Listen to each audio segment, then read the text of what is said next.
Jennifer Griffiths is the Associate Dean and Professor of Humanities at the College of Arts and Sciences at the New York Institute of Technology. Oscar Romero is the Chief Information Officer of the New York City Civic Engagement Commission, and they were the organizers of the Whole Health Community Datathon. In this discussion, Jennifer and Oscar deep dive on the Whole Health Community Datathon, how it came to be, the benefits of experiential learning, and the impact that visualizing New York community needs. For more information, links in the description box below. Hi, I'm Jennifer Griffiths. I'm Associate Dean and Professor of Humanities in the College of Arts and Sciences at the New York Institute of Technology, and I run a lot of public interest technology and responsible tech programming. Hi there, my name is Oscar Romero, and I am the Chief Information Officer of the New York City Civic Engagement Commission.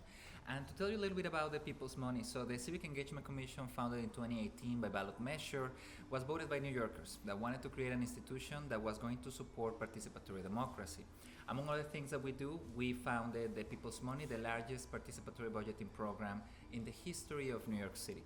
And what the process is about, the People's Money is about, is really about listening to New Yorkers, talking to them about the problems that they see in their communities, and creating processes for people to come together, deliberate on, out of the thousands of ideas that New Yorkers have on how to improve their communities, which ones should be put on a ballot, how exactly those ought to be implemented. We make it available for New Yorkers 11 years and older to vote on this ballot. There's about 50 projects that New Yorkers can choose on every year, one ballot per borough, and so everybody votes, and then we get about anywhere between 100 and 200,000 votes, and then the most voted projects get to be implemented. And so the amazing thing about this project is that, unfortunately we can only implement so many projects, so out of thousands of ideas that we get, we could only implement maybe 46 projects the first year, about 20 projects the years after that, and we had about 9,000 ideas on things that New Yorkers wanted, and so the opportunity was for students to take a look at those ideas, make sense of them, and then come up with policy recommendations. What are the things that they're seeing New Yorkers are saying? What are the interconnections that they're seeing between the ideas? And what are the things that government agencies can do to make a difference? I met Oscar this summer through a colleague who does student engagement work, and we were looking for projects. We were looking for things to get the students involved in social impact, and as emerging technologists, we want to make sure that they understand that they can use their expertise for public good. And so we collaborated with Oscar, and Oscar was amazing to collaborate with. Lots of energy, lots of enthusiasm, brought a whole team, and our students really, I think, have been thriving through this project and understanding that data has a face and data has a story, and they're New Yorkers too. Our campus is located near Lincoln Center, and then we have a campus on Long Island, but our students care about what happens in New York City. And so it was a really exciting project. We took it through info sessions. We then had Oscar suggested to do some pre-events so that the students really understood what it meant to work with data that was collected in communities, and to make sure that they respected the community voices. We had learning mixers, and the city was represented there as well. Lots and lots of people from the Civic Engagement Commission came and told the students what the data meant to them and how they collected the data and all of that. So it was just amazing. We ended with a datathon on March 27th at our New York City campus. We had 6 teams, 5 presentations, 6 digital data stories, 6 data policy briefs, and overall I think about 70 students in some way were participating in this project. So it was really cool. There's a number of different amazing benefits of doing a program like this. So for one, you're transforming an analysis process into an experiential learning opportunity that is actually grounded on real needs, on real New Yorkers' ideas, and you create this connection for students that may not come from social sciences, that may be coming from like a very technical degree, to actually see, okay, what are the implications of using these social frameworks, such as understanding social determinants of health, the multidisciplinarity that needs to happen for you to be able to create policies that are thoughtful, and for them to actually work together with other folks that they may not have known before, from nursing programs, from MBAs programs. And so when you create these connections between young folks across disciplines and with government agencies, then you start creating a pipeline for them to engage not only in the work that you do and possibly with the other government agencies that could take this work and take it further, but also for them to ask themselves about what is the kind of impact that they want to have with their skills in their career, and what does it look like to actually listen to people on the streets, and how messy that is, how different that is from like the curated data sets that you get from marketing firms if you were doing more business oriented kind of practices. So yeah, I mean, we're very excited about making this into a pipeline. Every year we're going to be doing more collection of ideas, we're going to be talking to more people, and we would like to see more students engaged.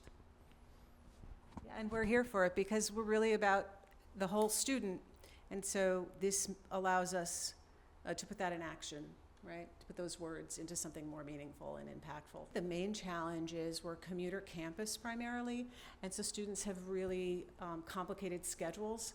And we also were a career-centered institution, so they get into their majors, architecture, engineering, very early, and they're very demanding. And the biggest challenge was also the biggest opportunity in that we pushed them to move outside of their silos. And they were ready and they wanted to, and just the conversations that I've had with students, they said, well, this is an opportunity that I can bring other parts of myself into the conversation, that I'm, so focused on this pre-professionalism, and it's a wonderful thing because I'll be ready for my career, but I also want to be ready to be in the world and to be with people and be part of a community. And they are all part of a community. NYC was an absolutely amazing partner, and the way that the students were engaged was outstanding and surpassed our expectations in all the ways possible. I tell you, for us, the challenge was making sense of the data, right? Like we didn't have the capacity to make sense of the data, run our process, run the projects, and then get ready for the next year of the process. And when you are doing anything for too long, you get into this industrial engineering, they call it workshop blindness, that you start not seeing the things that you don't see, and you get used to everything, and things make sense in your brain. And then having the students make sense of the data allow us to see, so all of these changes that we were making, all of these gaps that are there, we were not even able to see anymore. But then the students were able to showcase those to us, and then in doing so, teaching us all these opportunities for improvement, right? So there was improvement in the process, improvement in how we communicate, the actual recommendations that the students propose themselves, and then the value that comes from having people analyzing something together, building community, getting to know each other. I will say, when you're in the space of civic tech, there's so many different solutions out there. Somebody will tell you, okay, there's this AI tool that can help you make of this in 20 seconds, right? So could I ask any kind of AI a prompt and say, could you make sense of this in a way that they wouldn't have had to clean the data, and I would have had an answer with an insight? Yes, I could have done that. But all the learning experience that we all gain by creating this pipeline, the ability that we have to recreate this better next year, all of that will have been lost in that quote-unquote efficiency gain, right? So I guess thinking through what are the learnings that come from the process that often is ignored and understood to be the thing that you have to weed out of anything that you do, right? I think that's one of the greatest takeaways that at least I took from this process with everybody. Working with my colleagues too, there's always the balance. This wasn't a classroom assignment, this was a challenge. So I wanted to take away some of our urge to structure it too much, and we provided examples for policy briefs and such, but I really wanted to see what they could do. This was up to them and what they could find, because I can't even begin to imagine what they could see. They have such a diverse skill set, and it's lived experiences that they bring and communities that they bring, that they have to put all of that into it. Give them the resources and the support and see what they can do. And I think they did really well. So the People's Money is a process that is active all year round. So wherever you live in the city, you should go to the website participate.nyc.gov. And then in participate.nyc.gov, you can find where are all the projects that we are implementing. And those projects might be providing services in your community that you might want to take part of. Those might be some workforce development programs for youth, where they could be learning culinary classes, could be martial arts classes for women, mental health services for mothers in Harlem, all sorts of things. So check the projects at participate.nyc.gov and see if there's something that you can join. Another thing that you can do is be part of the process itself. So in the coming weeks, we're going to be opening our voting season. So people are going to be able to actually vote on the projects that have been selected so far. If you go to our website, you will be able to see the ballot already. And everybody 11 years and older, regardless of immigration status, can vote. So go and vote and select the projects that you want to see in your community the next year. And of course, during the fall, you can actually tell us what projects you want to see instead of voting on the ones that are already selected. Show us, tell us, I want to see you do something about this in our community.